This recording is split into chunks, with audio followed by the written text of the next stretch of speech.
आमकां जेजून कितें शिकयलां?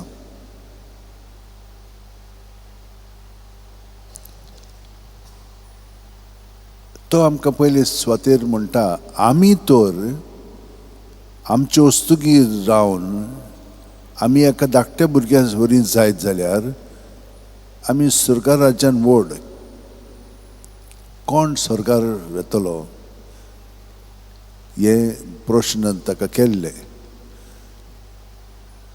स्वर्गार जो कोण आपल्याक धाकटलो कोत्ता तो कितें कोत्ता? तो जेजूक एकवटान रावता. आमी सगळीं जाणां व्हड जालेलीं आसा, पूण धाकटी आसतना आमी चड आमच्या आवयचेर अवलंबून रावता आनी आमकां आवयच्या दुदांतल्यान सगळें मेळटा. तेन्ना आमी कांय दुसरें खायना, पूण तिच्या दुदांतल्यान आमी व्हड जाता. हेच भाशेन जेन्ना आमी ल्हान जावंक लागता तेन्ना आमी जेजूचेर पातयेवन रावता, कित्याक तो आमचे भितर आसा. ताका एकवटान रावलीं की आमकां सगळें मेळटा. बाकीचें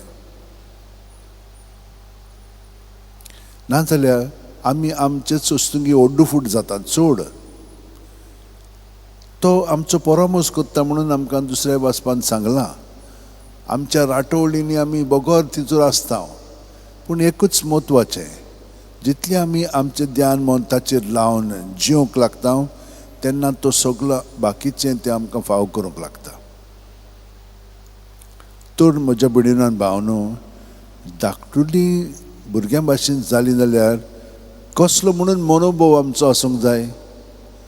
पळयात, भुरगीं एकदम खालतिकायची, ती जाणत आमी कांय नोकर म्हणून, पूण खालतिकायेन जियेतात, सादेपणान जियेतात. दुसरो एक ताचो मुद्दो.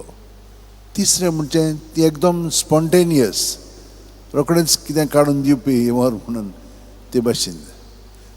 चवथो म्हणजे ती एकदम कांयच भितर दवरिनासतना सगळें सांगून काडटात.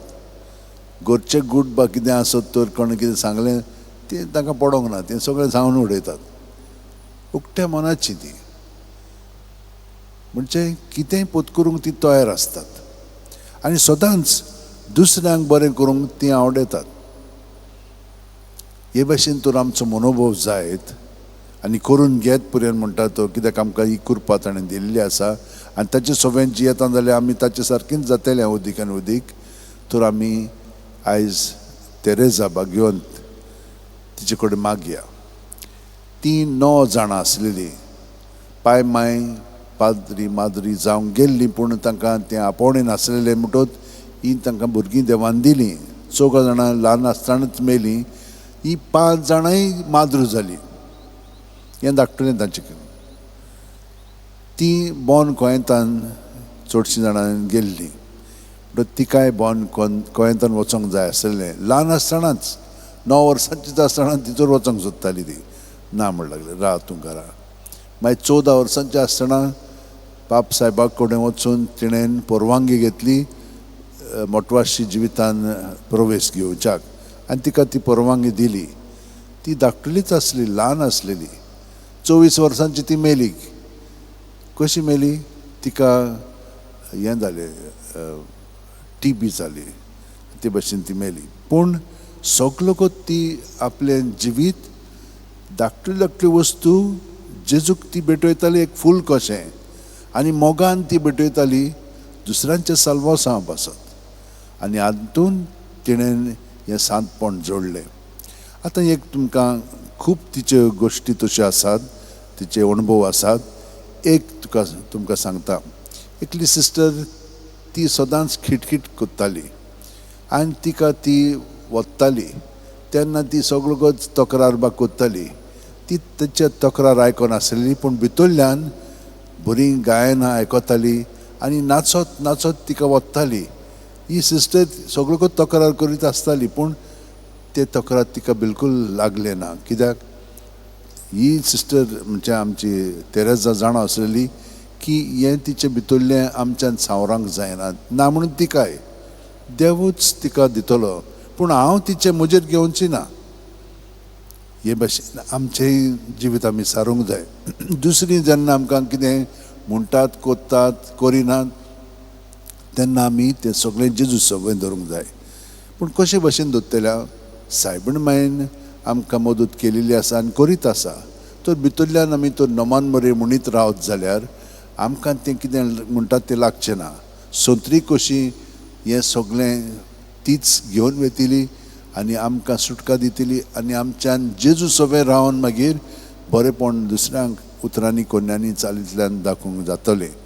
तर आमी ही कृपा तिचे कडेन मागया ह्या मिसांतल्यान. सगळीं जाणां आमच्या हात अशें उंटेन धरया, दोळे बंद करया. प्रत्येक सुस्कारान जेजू आमचे कुडींत मनांत ओतम्यान भरोन येता आनी सगळें आमचें सवें आसा तितलें ताचें सवें आसा. पूण आमी ताका तें दिवंक जाय.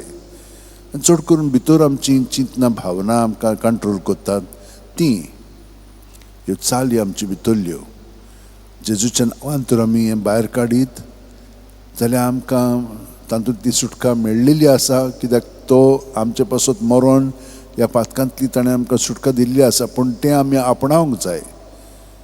आनी जेजू मागीर आमकां कितें सांगता, परतून तें पातक करिनाकात म्हणून. वय ही समजणी तो आमकां सगळ्या जाणांक दिता भितरल्यान. तर आतां आमचें जिवीत सगळ्यांत जेजूक भेटोवया. जशे भशेन धाकले तेरेजान भेटयलें तेच भशेन आमी भेटोवया आनी अदीक जेजू सारकी आमी जावंक आमचें समर्पण करया. आमेन.